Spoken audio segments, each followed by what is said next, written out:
Seseorang yang sudah dianggap seperti sahabat, justru musuh yang sebenarnya bisa kita lihat.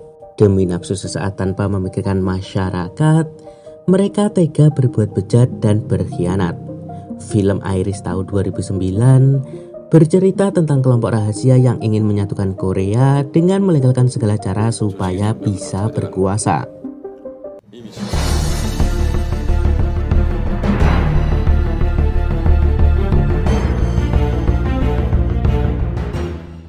Cerita dibuka di sebuah gereja yang ada di Hungaria, di mana pada saat itu seorang anggota NSS bernama Jung Jun sedang mengawal Hong Seong Ryong, orang Korea Utara yang meminta suaka pada pihak Korea Selatan. Sebelum dibawa ke tempat yang lebih aman, Hong Seong Ryong memberikan kalung salib kepada Jung Jun. Setelahnya pengawalan pun dimulai.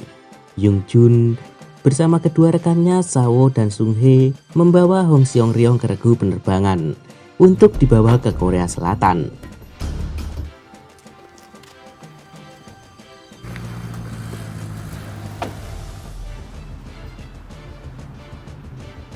Beberapa saat berlalu, Direktur NSS bernama Baeksan memberitahu Jung Jun bahwa Hong Seong Ryong telah dibunuh pihak utara sebagai aksi balas dendam setelah dianggap berkhianat. Baeksan kemudian memberi tugas pribadi ke Jung Jun untuk membunuh ketua Majelis Korea Utara yang bernama Yeon Sung. Baeksan memberitahu tugasnya ini akan berdampak besar atas bersatunya kedua Korea. Singkatnya tugas pun dilaksanakan. Jung Jun berhasil mengeksekusi Yeon Sung, namun atas perbuatannya itu ia dikejar oleh pasukan khusus Korea Utara yang dipimpin Park Jul-yong. Hingga Jung Jun akhirnya terkena tembakan. Dengan luka seperti itu, Jung Jun berusaha menghindari Park Jul-yong dan pasukannya.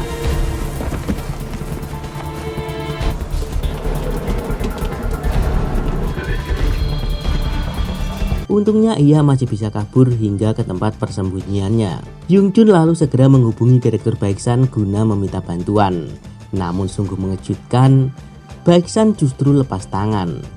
Ia beralasan jika ia mengirimkan bantuan, misinya ini bisa diketahui oleh pihak utara.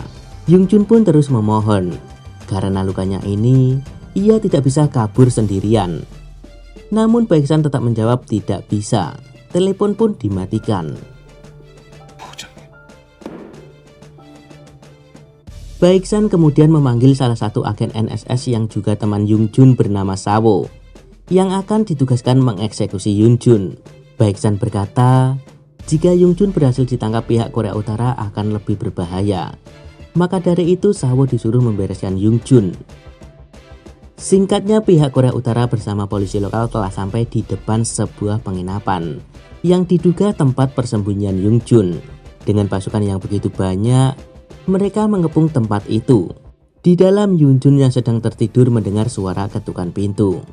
Lantas dengan berhati-hati, Jung Jun membuka pintu itu. Dan ternyata yang datang adalah Sawo. Jung Jun pun terlihat sangat senang. Ia mengira Sawo datang untuk menyelamatkannya. Namun saat mau mengemasi barang-barangnya, Jung Jun justru ditodong oleh Sawo. Sawo pun mengaku terpaksa melakukan ini. Dan fakta lain, ternyata wanita yang dicintai oleh Sawo justru mencintai Jung Jun. Maka dari itu ini merupakan kesempatan Sawo untuk menyingkirkan pesaingnya. Beruntung Park Jul-yong dan pasukannya datang menyerang. Hal itu dijadikan kesempatan Jung Jun untuk kabur.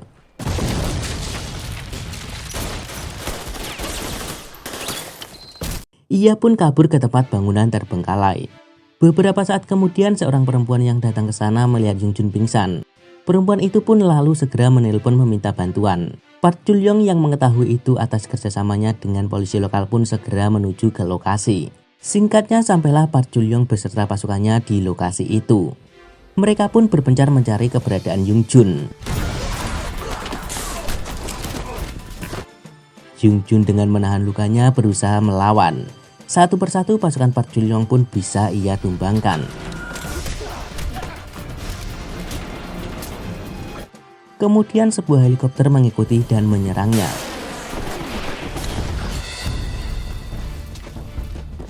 Jung Jun yang tak putus asa mencoba kabur dengan naik truk.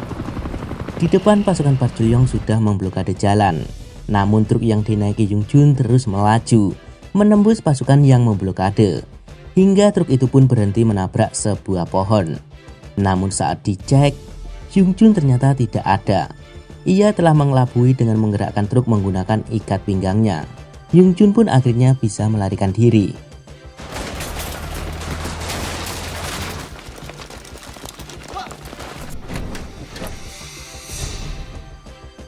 Malamnya Yung Jun menghubungi Baeksan. Ia menanyakan kenapa ia diperlakukan seperti ini. Yung Jun pun mengancam akan membalas perbuatan Baeksan yang telah mengkhianatinya. Lalu Yung Jun menemui kekasihnya yang bernama Sung Hye, perempuan yang juga disukai oleh Shawo. Yung Jun memberitahu bahwa ia telah dijebak oleh Baeksan dan harus dilenyapkan supaya Korea Selatan tidak disangkut pautkan atas kematian Yeon Sung.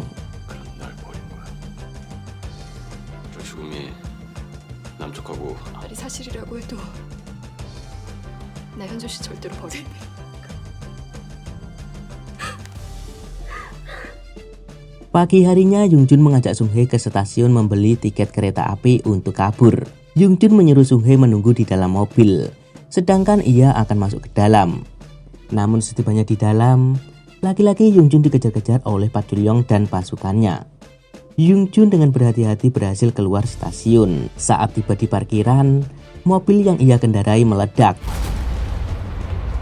Yung Jun seketika terdiam, memikirkan nasib kekasihnya yang tadi dia suruh menunggu di dalam mobil.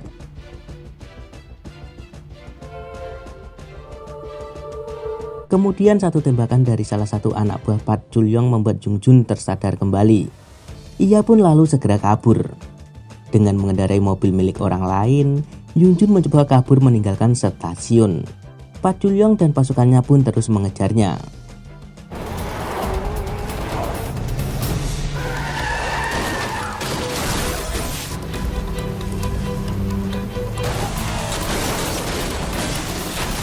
Yung Jun pun berhasil menumbangkan satu persatu musuhnya, hingga ia bisa kabur. Yung Jun lalu pergi ke airport. Ia menghentikan satu buah pesawat yang akan ia gunakan untuk meninggalkan negara tersebut. Akan tetapi saat mau lepas landas, Shawo datang menghadangnya. Shawo pun menembak pesawat Yung Jun yang akan lepas landas itu, hingga membuat Yung Jun dan pesawatnya terjatuh.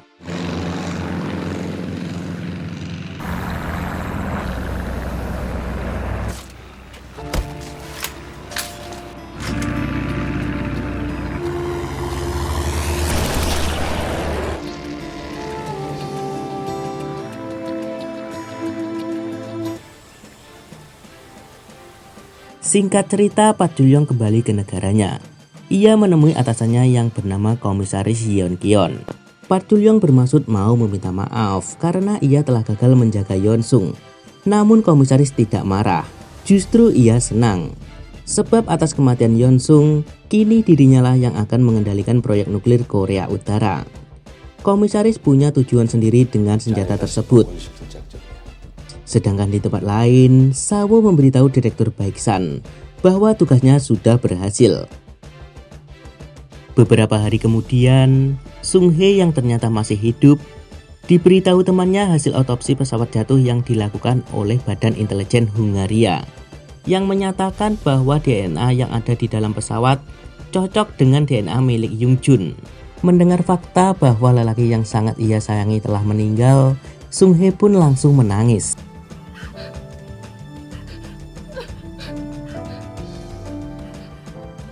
Kembali ke Hungaria, terlihat seseorang yang sedang berjalan membawa sebuah HP. Orang itu ternyata mau menemui Yung Jun, yang ternyata ia masih selamat.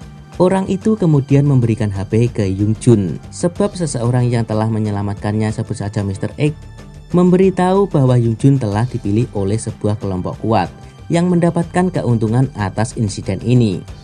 Kelompok tersebut bernama Iris, sebuah organisasi rahasia beranggotakan orang-orang pemerintahan dan militer dari kedua negara, Korea Utara dan Korea Selatan.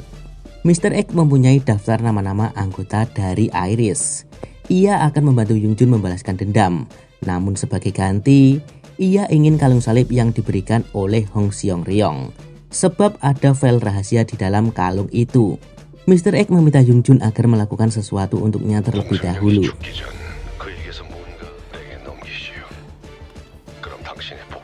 Singkat cerita, Mr. X meminta Yung Jun pergi ke Jepang untuk menghabisi salah satu anggota Iris bernama Watanabe yang selalu membantu Direktur NSS Baeksan yang ternyata juga anggota Iris.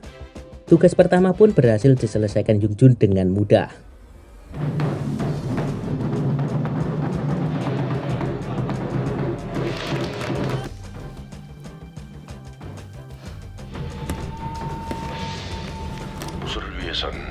당신도 날 도와야 하오. 그를 제거하시오.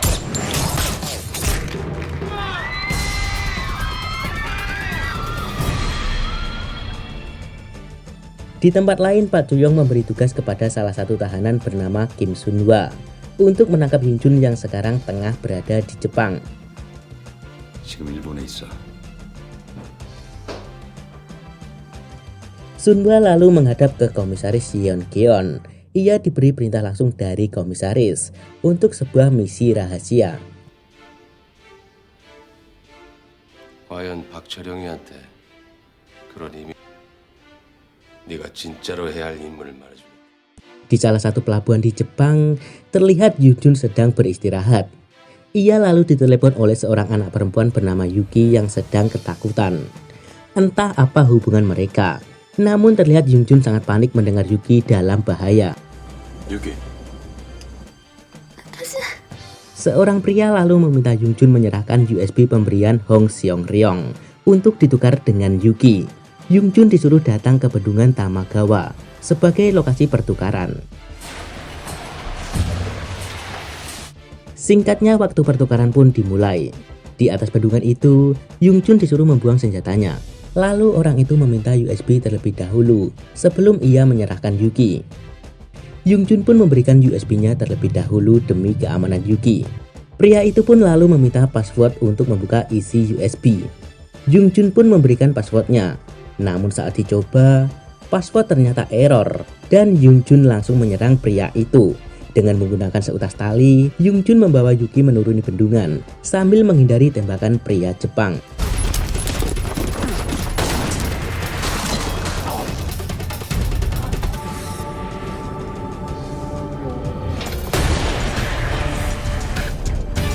Beruntung Yung Jun dan Yuki bisa selamat.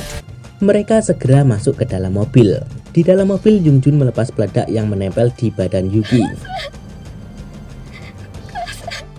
Sesaat kemudian, mobil yang mereka naiki tiba-tiba ditabrak oleh pria Jepang. Aksi kejar-kejaran pun tak bisa dihindari.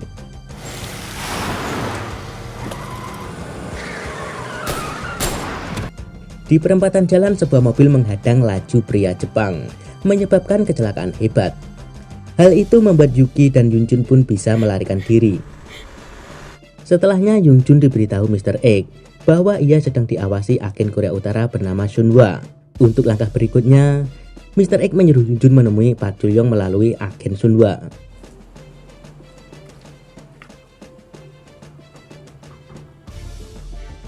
Singkatnya, di Shanghai, Cina, pertemuan antara Yung Jun dan Pak Joo-young berlangsung.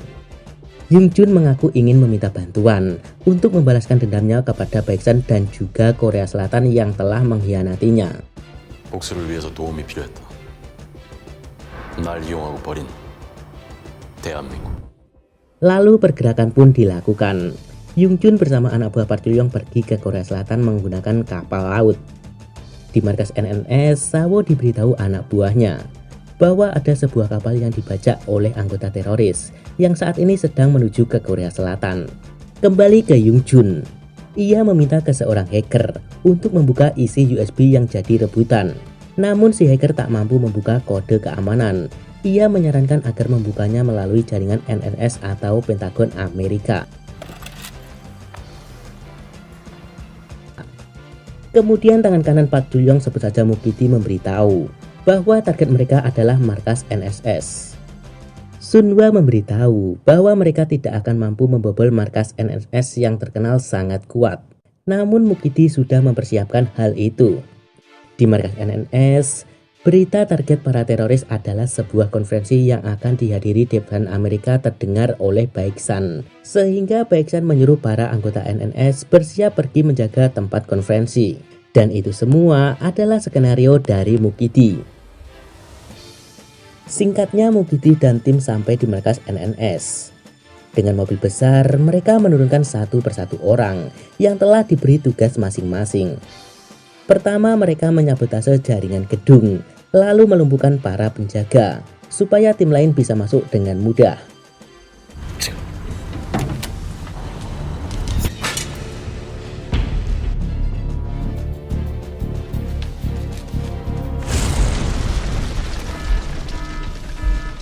Dari CCTV, pasukan NNS yang sedang berjaga melihat pergerakan Mukidi CS. Mereka pun segera menyuruh melaporkan ke ruang kendali. Namun Mukidi segera mematikan jaringan. Di tempat lain, Sawo dan tim yang sedang menuju ke tempat konferensi pun tak bisa menghubungi ruang kendali. Setelahnya Mukidi CS dengan mudah memporak-porandakan markas NNS yang telah terbagi karena isu teroris yang akan menyerang konferensi. Hingga Mukidi CS akhirnya bisa melumpuhkan ruang kendali NNS.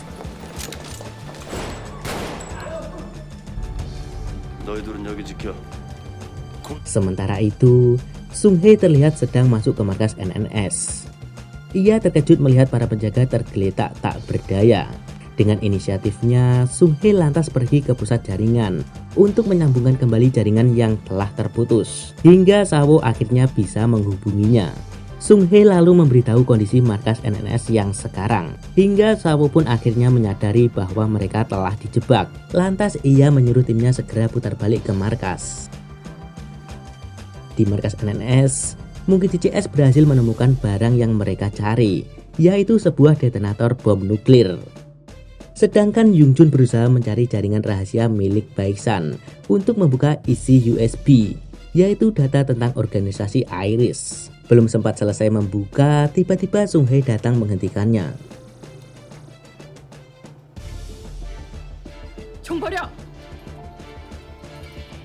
Dari belakang, anak buah Mukidi diam-diam datang mau menembak Sung Hye. Dengan terpaksa, Yung Jun pun menembak orang tersebut. Namun akibatnya, Sung Hye menembak Yung Jun yang ia kira mau menembak dirinya. Sung Hye yang penasaran dengan pria di depannya itu, mencoba membuka penutup mukanya. Namun belum sempat ia melakukan itu, Sunhwa datang menghajar Sung Hye hingga pingsan.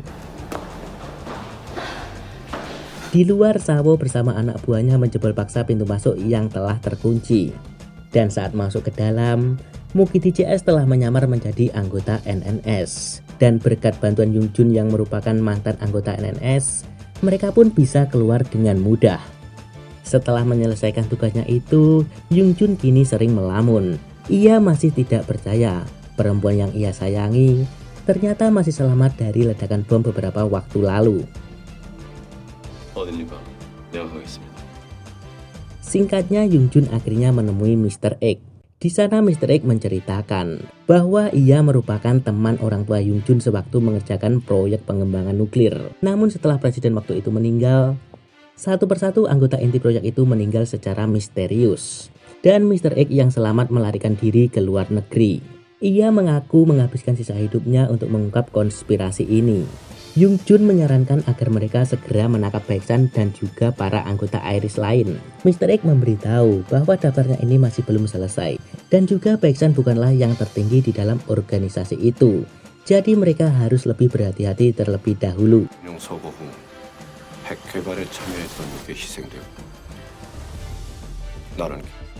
한국에서 활동 중인 아이리스 조직을 잡으면 하려고 했던 말 기억하시오? Di markas NNS, setelah menyelidiki penyerangan barusan, mereka tidak menemukan sidik jari dimanapun. Namun mereka menemukan ada kandungan aktinolit atau bahan untuk membuat espresso di TKP.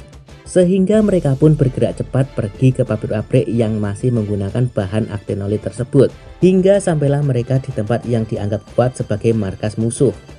Namun saat mau masuk, musuh sudah menyiapkan banyak jebakan yang membuat banyak pasukan NNS banyak yang tumbang. Bahkan Sung Hye ditangkap oleh mereka. 클리어. 시에라 2 클리어. 시에라 3. 상황이 발생하기 전에 그놈들이 잡혀서는 안 된다. Setibanya di markas Mukidi JS, Sung Hye terkejut melihat Yung Jun, laki-laki yang sangat ia sayangi, ternyata masih hidup, namun kini berada di pihak lawan. Mukidi yang ditugaskan Yeon Kyeon untuk mencegah pertemuan antara kedua pemimpin Korea yang akan membahas kerjasama, berencana akan meledakkan bom di kota Seoul, tempat lokasi pertemuan. Sung Hye yang merupakan anggota inti NNS pasti tahu beberapa kode rahasia, sehingga Mukidi menyuruh Yung Jun untuk menanyakan kode level 1 ke Sung Hye, supaya rencana mereka bisa lebih mudah. Yung Jun pun menanyakan ke Sung Hye berapa kode rahasia level 1 milik NNS, namun Sung Hye tidak mau memberikan kode tersebut. Yung Jun pun terus memaksa agar Sung Hye mau membuka mulut, supaya ia tidak dilukai yang lebih parah oleh anak buah Mukidi. Namun Sung Hye tetap pada pendiriannya, sehingga terpaksa Yung Jun melakukan cara kekerasan. Dengan berat hati, Yung Jun pun menampar Sung Hye, namun Sung Hye tetap tutup mulut. Hingga pada akhirnya Mukidi pun menyerah. Ia menyuruh Yung Jun melepaskan Sung Hye. Yung Jun pun lalu mengantarkan Sung Hye sampai di depan rumahnya.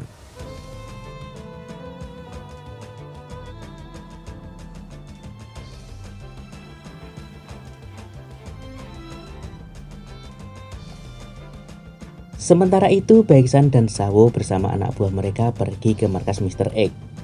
Baeksan berniat menghabisi Mr. X beserta anak buahnya yang dianggap selalu menghalangi rencananya.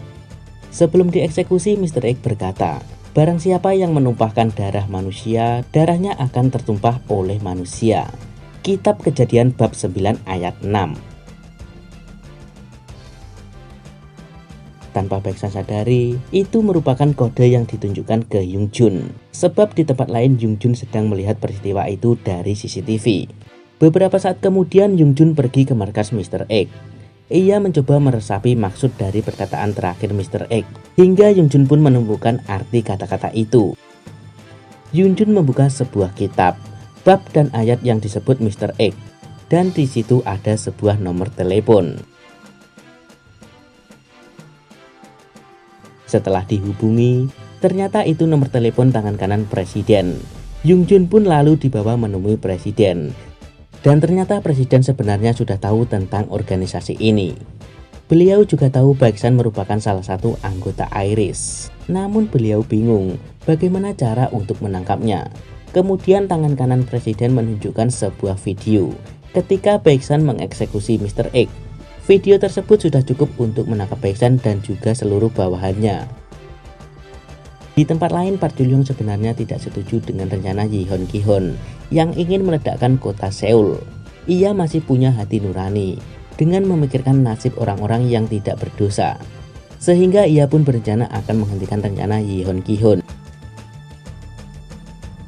Singkatnya, Sung Hye diberitahu anak buahnya bahwa mereka mendeteksi lokasi yang terkena paparan radiasi. Sung Hye pun segera bergegas ke sana. Sedangkan di tempat itu ternyata Yung Jun bersama Junhwa sudah ada di sana. Mereka berniat membantu presiden menghentikan ledakan bom itu. Tidak lama setelahnya Sung Hye juga datang di sana. Kesempatan itu pun coba dimanfaatkan dengan baik oleh Yung Jun untuk memperbaiki hubungan mereka. Yung Jun bertanya, bagaimana Sung Hye selamat dari ledakan mobil beberapa waktu lalu. Sung Hye pun menjawab bahwa sebelum terjadinya ledakan itu, ia ditelepon Sawo disuruh untuk keluar mobil. Hal itulah yang menyebabkan ia selamat. Yung Jun kemudian memberitahu bahwa sebenarnya bukan pemerintah yang menyuruhnya membunuh Yeon Sung, melainkan organisasi IRIS. Di tempat lain, Baeksan beserta seluruh pengikutnya ditangkap pihak berwajib.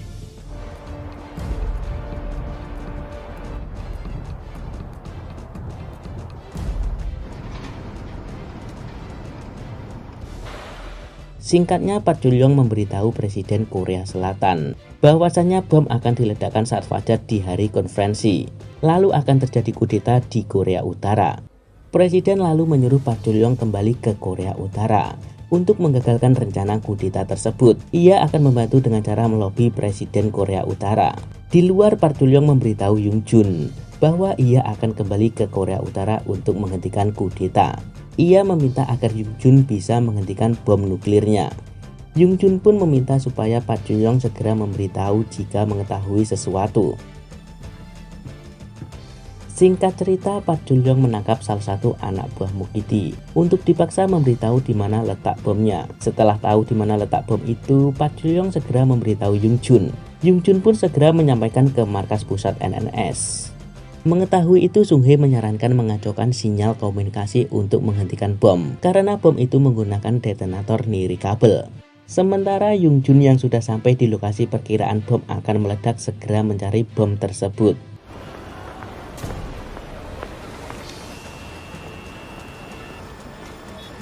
Sedangkan Mukidi CS gagal meledakkan bom dari HP mereka karena saran Sung Hye untuk mematikan sinyal komunikasi.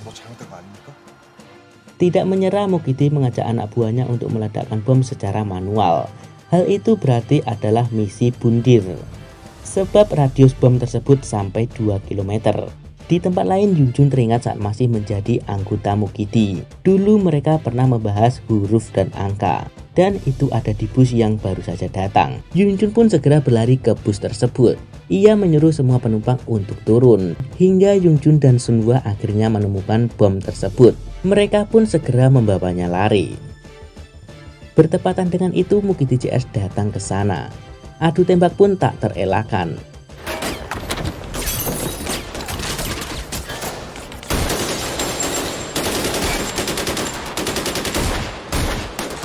Beruntung saat Yung Jun dan Sun Hwa terdesak, Sung Hye datang menolong, hingga mereka pun akhirnya menang.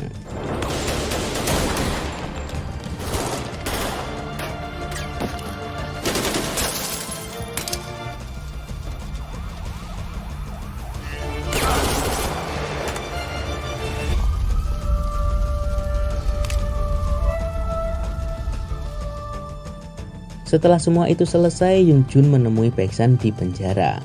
Baeksan pun mengakui bahwa dialah yang membunuh orang tua Yung Jun tanpa alasan dan dendam, karena ia juga menjalankan perintah dari Iris. Sebenarnya Yung Jun juga menjadi target mereka, tapi Baeksan membelot dengan membiarkannya hidup. Yung Jun pun bertanya kenapa ia dikhianati. Baeksan pun menjawab itu rahasia, Yung Jun tidak perlu tahu. Sebelum pergi, Baeksan berkata, Yung Jun telah memakan buah terlarang, jadi dia harus dihukum. Seharusnya itu tidak terjadi jika Yung Jun tidak sok pintar. Singkatnya, di Korea Utara, Park Jul-yong dieksekusi oleh Sun Hwa yang merupakan bawahannya sendiri.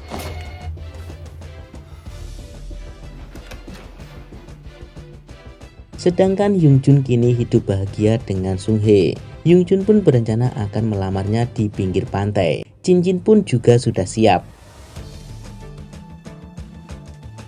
Namun saat mau sampai di tempatnya Sung Hye, dari jarak jauh Sun Hwa menembaknya hingga Yung Jun pun akhirnya tewas. Yang ternyata tugas pribadi dari Yeon Kyeon kepada Sun Hwa dulu adalah menghabisi Park Jul-yong dan Yung Jun. Dan film pun selesai.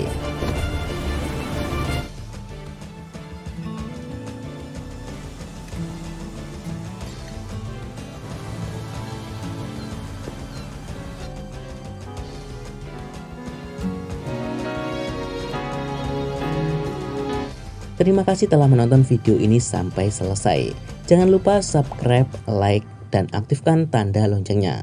Sampai ketemu di video berikutnya.